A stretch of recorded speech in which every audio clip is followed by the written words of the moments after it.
വണ്ടി കൊണ്ട് നമ്മള് പോവാണ്. കൊണ്ടുപോയിക്കോ. അല്ല അപ്പൊ നീ എങ്ങനെയാടാ കയ്യ? അത് മുതലാളി അറിയണ്ട. വണ്ടിപ്പണി മാത്രമേ എടുക്കുന്നില്ല. കൈത്തണ്ടയ്ക്ക് വില ഉള്ളിടത്തോളം കാലം ചന്ദ്രു ജീവിക്കും. ഒന്നും വില കൂട്ടിക്കോ. പിന്നെ മാസാമാസം കായം ചോദിച്ച് നമ്മൾ ഇങ്ങോട്ട് വരും. ബുക്കും പേപ്പർ എനിക്ക് തിരിച്ചു തരാം. എന്റെ കയ്യിലിരുന്നാല് എന്നെങ്കിലും ഇത്തിരി കായിന് ആവശ്യം വന്നാല് കൊണ്ടേ പണയം വെക്കാലോ. ഇല്ല മുതലാളി, അത് ഞാൻ തരില്ല. നാളെ ഞാൻ എവിടെയെങ്കിലും വീണ് ചത്ത പെരുവഴി കിടന്ന് നാറരുത്. എന്റെ അച്ഛനെ അടക്കിയത് ആ മണ്ണില്ല. അവിടെ തന്നെ വേണം എന്നെ. എന്നാലേ ഞമ്മള് പറഞ്ഞു ഞങ്ങൾ മറന്നാളാ. വാപ്പയുടെ കഴിഞ്ഞപ്പോ മോനായോ? ഞാനങ്ങോട്ട് വരും. വന്നാ വണ്ടി വിറ്റിട്ടായാലും നിങ്ങളുടെ പൈസ തരും. ഞാൻ വന്നത് കാശോദിക്കാനല്ല. വാപ്പ മയ്യത്തായി. കഴിഞ്ഞ വെള്ളിയാഴ്ച അത്താഴം കഴിച്ചിരിക്കായിരുന്നു. പെട്ടെന്നൊരു ഏമ്പക്കവും നെഞ്ചുവേദന ഉണ്ടായി. ആശുപത്രിയിൽ എത്തുന്നതിന് മുമ്പ് കഴിഞ്ഞ്.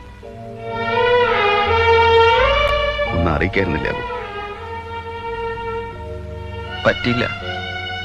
വണ്ടിയുടെ ബുക്കും പേപ്പറും ഞാൻ പിന്നെ വാങ്ങിച്ചോളാം, പണമൊക്കെ തന്നിട്ട്. അതുണ്ടാവുമ്പോ മതി. മരിക്കണതിന് മുമ്പ് വാപ്പ ഒരു കാര്യമേ പറഞ്ഞുള്ളൂ, ചന്ദ്രുവിനെ ബുക്കും പേപ്പറും ഏൽപ്പിക്കണമെന്ന്. നിങ്ങളെ വലിയ ഇഷ്ടമായിരുന്നു.